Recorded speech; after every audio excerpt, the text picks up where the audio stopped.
Sosio malalaku milanoza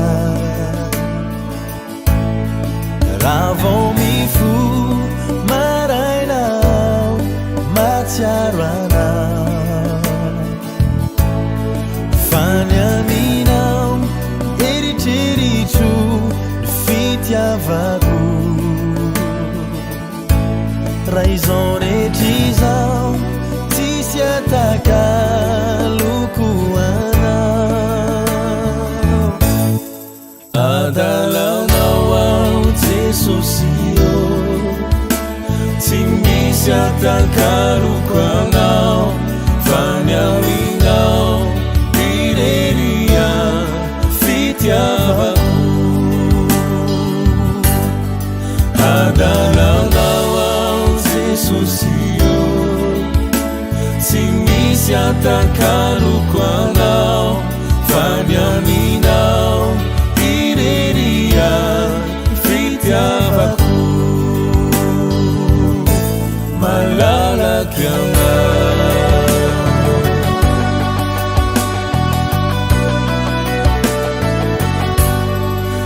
marariao tompo ianao no atoiko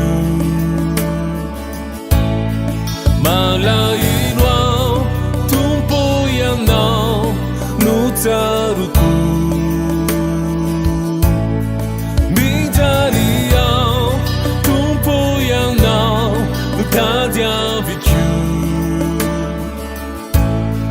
Hinfaly ao tompo ianao no izarako alo Milanao ao adalanao ao Jesosio tsy misy atakalukuanao fa miaminao ireria fitiavako Adalanao ao Jesosio tsy misy atakalukuanao fa miaminao ireria fitiavako malalaky anao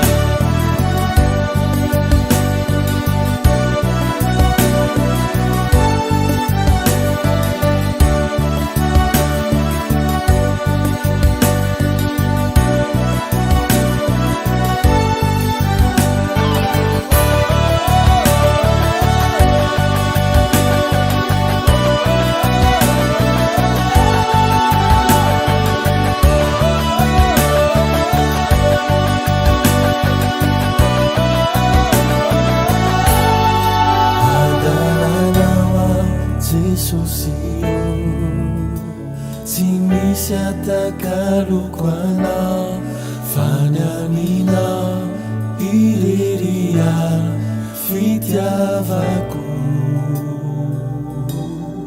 Adalanao ao Jesosio tsy misy atakalukuanao fa miaminao ireria fitiavako Adalanao ao Jesosio tsy misy atakalukuanao fa miaminao ireria fitiavako Adalanao ao Jesosio tsy misy atakalukuanao fa miaminao ireria fitiavako malalaky anao Jesosio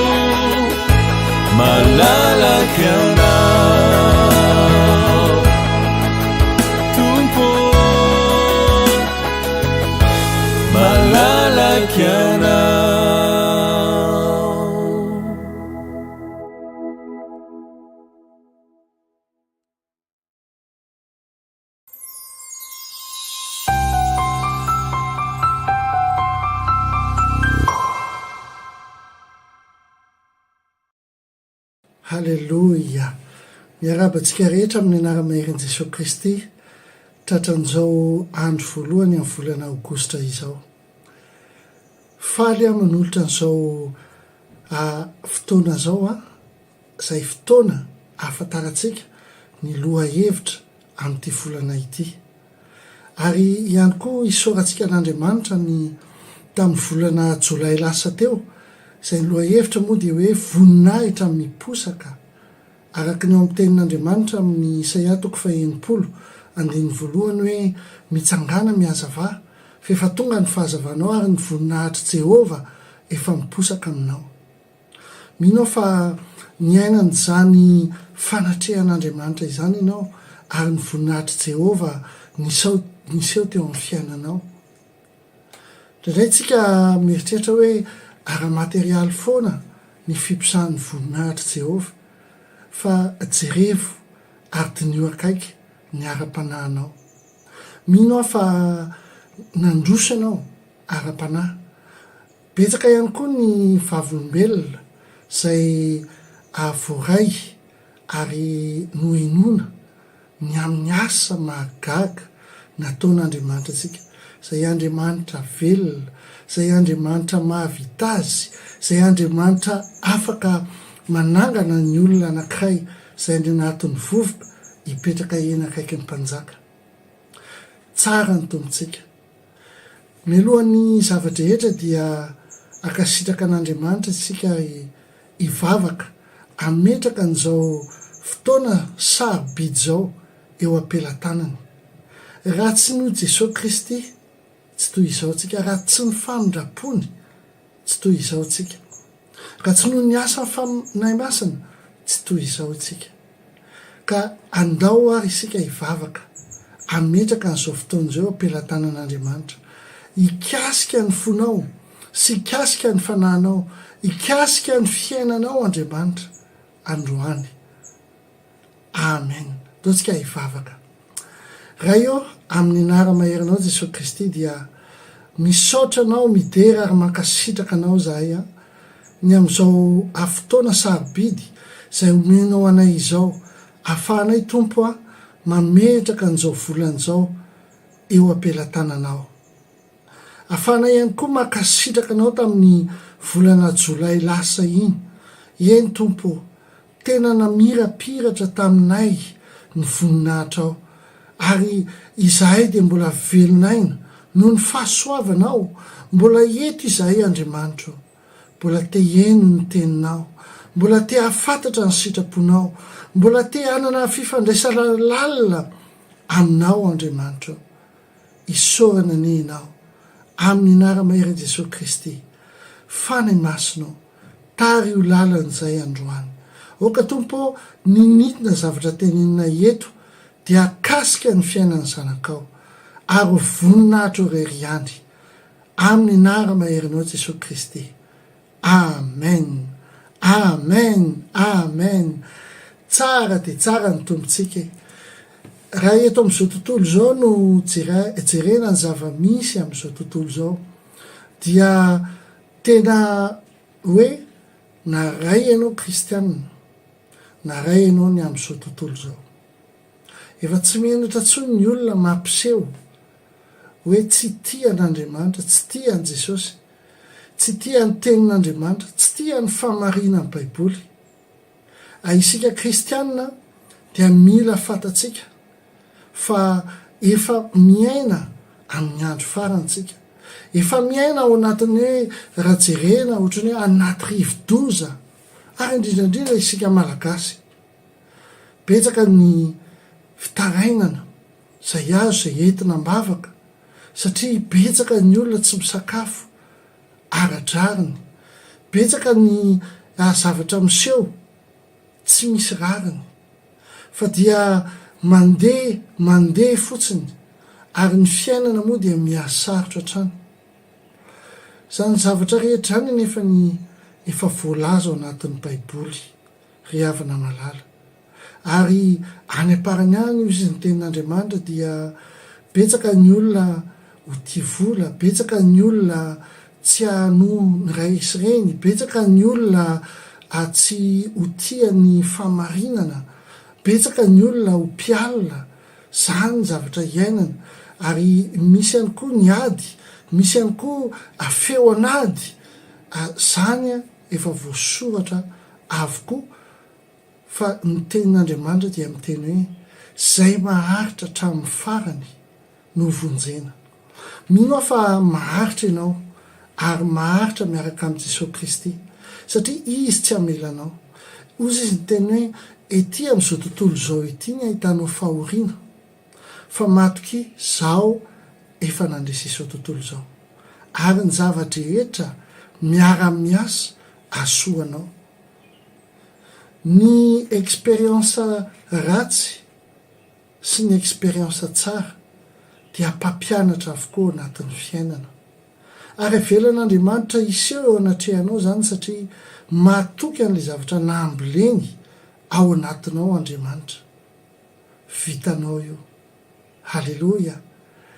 Faly aloha milazanao hoe tsy nanadino atsika Andriamanitra amin'ity volana ity. Raha ny tenako manokana moa dia mikatsaka foana hoe Tompo, inona ny tianao ho ambara an'ireo zanakao? Inona ny tena sitraponao Andriamanitra satria raha mandeha amin'ny fisainana izahay dia tsy mandeha araky ny sitraponao, tsy mandeha araky n'izay planinanao ho an'ny vahoakanao. Aza diny fa Andriamanitra dia manana fihevitra na planina ho antsika. Zay hitantsika ao amin'ny Jeremia 7:20 hoe miteny zao hoe zao manana fiheverako anareo sy Jehova dia fihevitra hitondra soa, hitondra fiadanana sy fanantenana any amin'ny ho avy fa tsy hevitra hitondra loza. Halleloia. Dika zany hoe itsika rehefa miaraka amin'Andriamanitra dia mandeha any amin'ny lalana andehanantsika ary hidirantsika ao amin'ny tany Kanana na atao hoe ao amin'ny anjara voatindritsika. Amin'izao fotoan'izao betsaka ny manimo hoe manafangaro any asan'Andriamanitra sy ny asan'izao tontolo izao.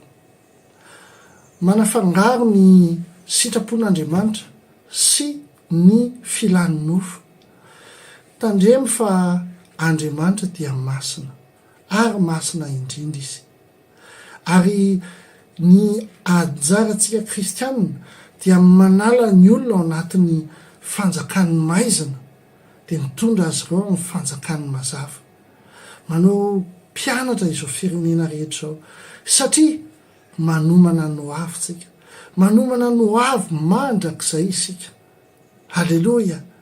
Ary manomboka eto an-tany zany fa tsy hoe rehefa maty zay vao manomboka ny zavatra rehetra, tsia manomboka eto an-tany ka hatrany an-danitra any. Banga ny lanitra raha tsy eo ianao. Zay mahatonga antsika hoe miaraka ndao hikatsaka ny tavin'Andriamanitra, ndao ahafantatra ny sitrapon'Andriamanitra, ndao hanatanteraka ny antom-pisitsika eto ambonin'ity tany ity. Halleloia. Manina moa ny andro voalohany no apetraka foana eo am-pelatanan'Andriamanitra. Voalohany aloha satria Andriamanitra dia voalohany eo amin'ny fiainantsika. Izy no manana ny toerana voalohany amin'ny fiainantsika, amin'ny asantsika, amin'ny fianakaviantsika, amin'ny zavadrehetra satria izy nahary antsika.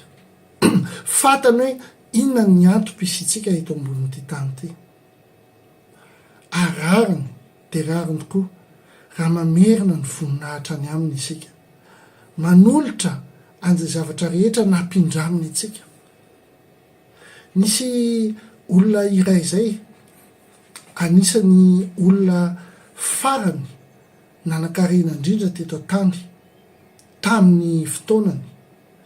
Ny anarany dia atao hoe Rockefeller ary izy no nanao ny resaka pétrole io hoe tena lasa industrie na lasa usine ny momba ny resaka pétrole. Ary tamin'izany izy nanankarena indrindra teto ambonin'ny tany. Fa zany olona zany rehefa tenen'ny olona rehetra hoe ohatry ny ahoana izy, ny olona mpiserasera zakaiky, dia olona tsy mitsiky mihitsy, olona tsy ahitana endrika mirana mihitsy, olona atao hoe manjaitra atody, raha zay ny filazana azy amintsika malagasy, hoe tena tsy na de manan-karena be ary izy fa de anazy sy ny arena anazy ny tena zava-dehibe, tsy misy afa-tsy izay. Rehefa tonga ny andro hoe ho afatesany dia narary mafy izy. Rehefa narary mafy izy dia tonga ny dokotera, satria mo amin'ny hoe olona manan-karena anazy dia tsy mankany an-klinika izy fa ny dokotera ny tonga ho aminy miaraka amin'ny fitaovana rehetra. Ary rehefa teo izy de nahatsapa hoe efa manomboka me mandeha ny ainy, me lasa, me mivoaka zany ny fanahiny, dia nahatsapa teny izy hoe reto arenako reto, tsisy hoentiko hiaraka amiko na de ny ray aza. Teo izy nahatsapa fa ay ireo aren'ireo nampindraminy le tena tompony de Andriamanitra anazy rehefa mandalo eto an-tany. Ninonina zavatra ampilen'ny tompo de avy any aminy zany. Rehefa mandalo eto an-tany eto ianao misy zava-dehibe namboleny ao aminao. Teo izy ny teny hoe tompo, raha azo atao ihany de aleo mba hiaina fa tena tsapako ankehitriny fa ireto arena rehetrareto de nampindramina anahy. De nampiantso noterany izy hoe avy fa anao ny teny farany ahy alohan'ny andehanako ho faty. De zao ny teneny hoe ireo arenako rehetrarehetra reo dia omeko ny zazakamboty, omeko an'ireo ONG rehetrarehetra zay mikarakara mahantra, omeko ho an'ny fiangonana, omeko ho an'ny olona zay sahirana. Vo vita zay zavatra nyteneniny zay dia niverina ny fahasalamana, ary tsy miverina fotsiny ny fahasalamana fa tena sitrana tanteraka izy. Raha tokony ho faty izy tany amin'ny taona faharoa amin'ny 70, tamin'izy 2 taona, dia tany nioatra ny 80 taona izy vao maty, satria tsapany ary tonga saina ny atom-pisiny teto an-tany. Araka ny tenin'Andriamanitra hoe ho fitahina ianao, ho tahina ianao ary ho fitahina ho an'ny hafa. Amen. Oka isa impacta ny fiainantsika eto ambonin'ny tany ity, oka ho fitahina ho an'ny hafa isika. Halleloja. Raha mijery ny tenin'Andriamanitra isika amin'ny Romanina 1:12 dia mazava ny tenin'Andriamanitra hoe raha masina ny vongany de masina koa ny zavatra rehetrarehetra. Ohatrany hoe raha masina ny andro voalohany amin'ny volana Aogositra dia masina avokoa ny andro rehetrarehetra. Ny sampana ho masina avokoa. Halleloja. Ny asanao ho masina avokoa. Ny zavatra ataonao ho masina avokoa. Ina moa zany hoe masina zany? Zany masina zany tsy hoe satria ianao maty de atao olo masina, de ho faty ve ny asanao de atao asa masina, tsy izany mihitsiny. Fa zany atao hoe masina zany dia miaraka aminao Andriamanitra any amin'ny fotoana rehetra, any amin'ny asanao rehetra any, isaky ny miaina ianao isa segondra de eo akaikinao Jesosy Kristy miaraka aminao, tsy mandao anao. Araka ny teniny koa hoe zavatra rehetra miara-miasa asoan'izay tian'Andriamanitra. Zavatra rehetra hiara-iasa asoanao, na expérience ratsy zany na expérience tsara zany. Halleloja. Tsara ny tompontsika. Rehefa mandinika an'izao tontolo zao sy zao zavatra iainana zao de takan'ireny miaina ao anaty rivo-doza reny ny kristianina. Raha jerenao fotsiny zavatra niseho tany Paris tamin'le ataky momba ny kristianina. Saotra an'Andriamanitra moa fa dia nijoro ny kristianina tany ary ny teny hoe la Frantsa de ho an'i Jesosy ihany koa. Takany Madagasikara de ho an'i Jesosy ihany koa. Halleloja. betsaka mety teny hoe tsy an jesosy fa andriamanitra fa za jesosy rehefa ara-panahy tsisy fa za zany fa mantomy teny an'izany dia mandeha ara-nofo ary rehefa miaraka amin'andriamanitra koa dia masina na ny fiteninao tsy zava-dratsy mivoaka ao anatin'ny vavanao, tsy zavatra negatif no teneninao fa zavatra pozitif satria andriamanitra isika dia andriamanitra mahavita azy ary velona ary andriamanitra atao hoe fitiavana. Halleloia. Rehefa ao anatin'ny zany tafio-drivotry ny zao tontolo zao zany isika dia mahatsiaro an'ireo apôstôly tany naty sambo zay nandeha ny rivo-doza dia natahotra izy ireo dia niantso dia nikikika fa atao anatin'izany rivo-doza zany dia natory Jesosy Kristy. Fa nanino Jesosy natory? Fa nanino izy tsy mitsangana satria efa nakopakopaky ny rano sy ny tafio-drivotra ny sambo kely, efa nanomboka nisy rano tao anaty sambo, fa Jesosy natory. Dia nifoaza ny mpianatra Jesosy Kristy rehefa nifoha Jesosy tsy taitra izy fa nanontany fotsiny izy hoe fa aiza ny finoanareo? Dia niteny mafy tamin'ny rivotra izy hoe mitsahara, dia nitsahatra ny rivotra ary teo voagaga ny mpianatra rehetra. Tahaka an'izany koa ny amin'ny fiainantsika, Jesosy Kristy ao anatin'ny sambo ny fiainantsika. Indraindray tsika dia tena mivaky loha, tena sahirana ny tenin'Andriamanitra nefa dia miteny hoe katsao aloha ny fanjakana sy ny fahamarinana, dia omenanao daholy na ny sakafo hoaninao na ny akanjo tafianao anaraka anao reny zavatra reny. Halleloia. Itsika indraindray rehefa tena misy fihetsika ataotsika zay vo mahatsiaro hoe tena tsy nety ny nataoko satria fitaratra atsika ny tenin'Andriamanitra. Maninona moa tsy androany ilay fitaratra ny jerentsika mialoha alohan'ny anaovantsika zavatra? Tsy aloha ve mandinika ny tenin'Andriamanitra aloha zay vo manao zavatra? Tsy aloha ve misy fitsaharana ao anatin'ny saina sy ny fo zay vo miteny fanapa-kevitra? Hitako hoe sitrapon'Andriamanitra zany. Ary matetika Andriamanitra dia tsy miasa izy ao anatin'ny korotana satria izy dia Andriamanitra ny filaminana. Matetika tsy miasa Andriamanitra ao anatin'ny olona rehefa mirorosaina ny olona, rehefa tsy misy fahatokinana azy ny olona, rehefa tsy misy finoana dia tsy miasa izy satria mieritreritra ilay olona hoe noho ny heriny, noho ny fahaizany, noho ny volany, noho ny fahalalany. Indraindray koa napetraka tao anatina boaty ilay fisainana tsy mivoaka ao, rehefa zao ianao dia zao ianao. Kanefa miaraka amin'Andriamanitra mila miavao isan'andro ny saitsika. Halleloia. Mila fantatsika ihany koa hoe amin'ny fotoana inona ilay Andriamanitsika io no miasa. Halleloia. Dia teneniko anao androany ary izay moa ny loha hevitra amin'ity volana ity. Andriamanitra dia tsy miasa ao anatin'ny kotro-baratra. Andriamanitra tsy miasa ao anatin'ny rivo-doza. Andriamanitra tsy miasa ao anatin'ny korontana.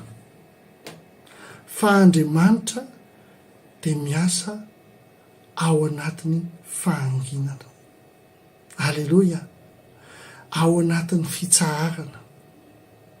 Andriamanitra miasa rehefa ohatra ianao ka ampiakarinao ny finoanao na eo anatrehan'ny rivo-doza aza dia mihinanao fa mahavita izy. Jesosy Kristy miasa ao anatin'ny miafina. Bebe ny olona teo ny fanosika taminy fa le vehivavy zay kasika ny ramodambany tao anatin'ny finoana, inona azo ny herin'Andriamanitra, inona azo ny herin' Jesosy, ary nijanona mihitsy Jesosy ny teny hoe iza mikasika teo, satria Andriamanitra dia mahita ny fonao. Oka hitsahatra ny tebiteby ao anatin'ny sainao, oka hitsahatra ny tebiteby ao anatin'ny fonao, matoky an'Andriamanitra fa izy dia Andriamanitra mahavita azy. Ary indraindray isika na misy zavatra manahirana aza, na misy zavatra tena tsy mety, dia ny tena marina tenino an'Andriamanitra daholo ny zavatra misy, ny tebitebinao, ny ahayahanao, teneninao amin'ny rivo-doza tahaka an'ireo mpianatra ny teny. Fa misy zavatra anankiray ihany koa izay azonao atao, rehefa avy miteny an'izay ianao dia oka ianao angina hiaino azy. Amen. Satria izany atao hoe mivavaka zany a, tahaka ny olona anankiroa mifampiresaka amin'ny telefona, miteny ianao dia mila mangina ianao dia mihaino. Halleloja. Rehefa niposaka ny voninahitr'Andriamanitra teo amin'ny fiainanao dia mila ianao maka saina mandinika, mila ianao maka fahanginana. Halleloja. Ary izay moa ny loha hevitra amin'ity volana ity dia ambarako amin'ny anara maherin'i Jesosy Kristy, tompony tompo ary mpanjaka ny mpanjaka, fa ity volana ity dia volany fahanginana, volany fahanginana. Ary ny tenin'Andriamanitra izay mifanaraka aminy ditantsika ao anatin'ny fitomanina 7:20 dia milaza toy izao hoe tsara ny miandro ny famonjeny Jehova amin'ny fahanginana. Amen. Raha miteny anglisy na frantsay ilay izy no avadika teny gasy ihany koa dia hoe tsara ny olona manantena, halleloja, sy mahatoky an'Andriamanitra ao anaty fahanginana. Halleloja. Avelao hiteny aminao Andriamanitra, avelao hiasa eo amin'ny fiainanao Andriamanitra. Indraindray ianao tsy voatery hiteny foana, fa na ny fahanginanao aza dia miteny zavatra be dia be. Halleloja. Ny Baiboly ihany koa miteny hoe ny olona anankiray rehefa mangina dia heverin'ny olona fa manatsaina. Halleloja. Indraindray izaho tsy miteny hoe tsika tsy saina, fa indraindray mety miteny be loatra isika, fa okantsika hianatra ny fahanginana.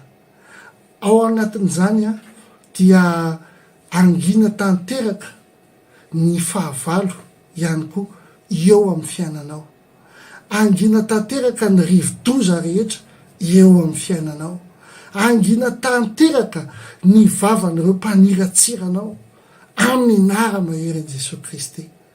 Tononiko izany ary ambarako eo amin'ny fiainanao. Halleloja. Rehefa nahazo an'io lohatenin'ny fahanginana io isika, ary indrindrandrindra moa ahako dia tena tonga saina hoe tena marina izany tompo.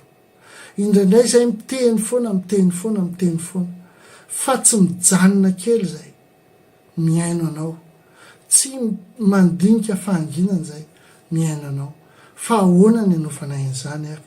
Izay no loha hevitra amin'ity volana ity, manasa anao hiara hivavaka ao amin'ny SCI na Sanctuaire Chrétien International ao à Camp-le-Vieux amin'ny lahady manomboka amin'ny 9 sasany ka hatramin'ny 12 sasany, na ihany koa ao amin'ny SCI any a Madagasikara izay ao Antaninandro ao amin'ny Birao any Amereux ao Tsiasotafo.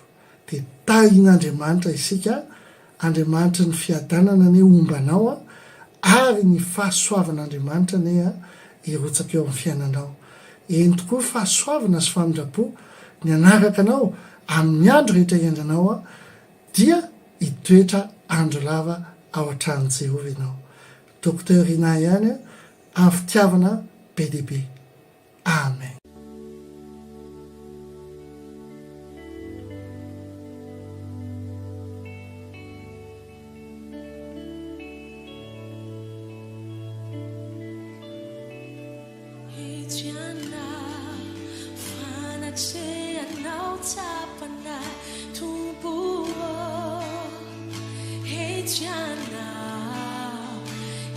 Ejana panagana seravachiza tupuo.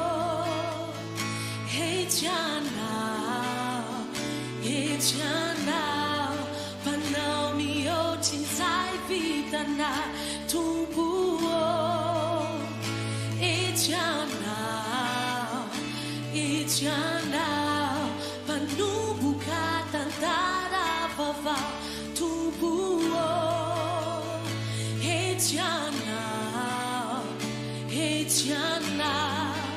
fanachea nautapana tupuo. Ejana panagana seravachiza tupuo. Ejana panaumio chizai vidana tupuo. Ejana panubuka tantara vava tupuo. Ejana sijana nyaretina mifani fama turana izao sachiejana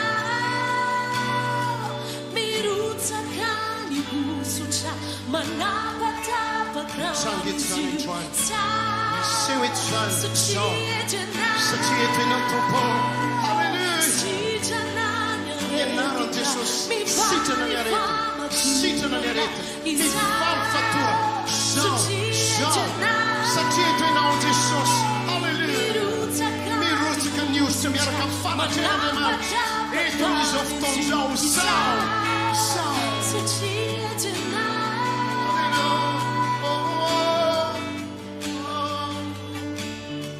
Jesús androany eto ny fanatriany ary raha mino ianao dia afaka notsapanao eto zany fanatriany anangana ny fiainana zay rehetrarehetra raha anomboka tantaram-piainana vaovao eto Andriamanitra androany.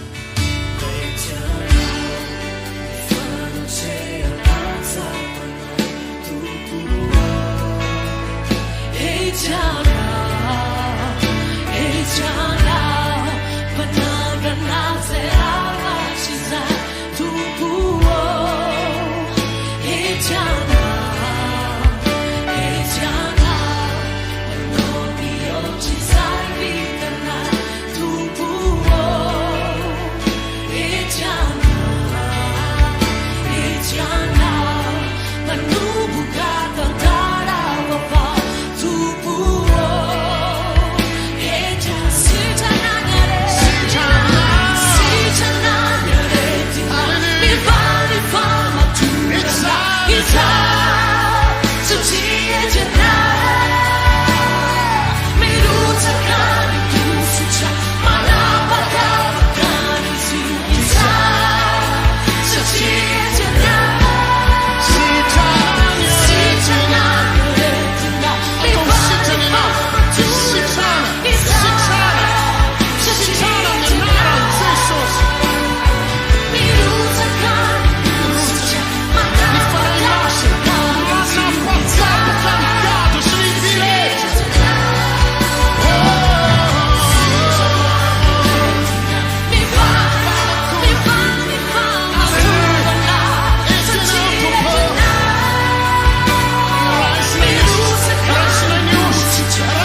Fakany famankina manokana irotsaka eto amakivaky anao etsiraha sitrana midina etiny fanasitranana na amin'ny ara-panahy miarabana amin'ny lafim-piaina mety tsy fantatra akory satria eto ianao androany tsisy miala reto androany samy andray avela an-davitra androany halleluja sitrana androany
Tonight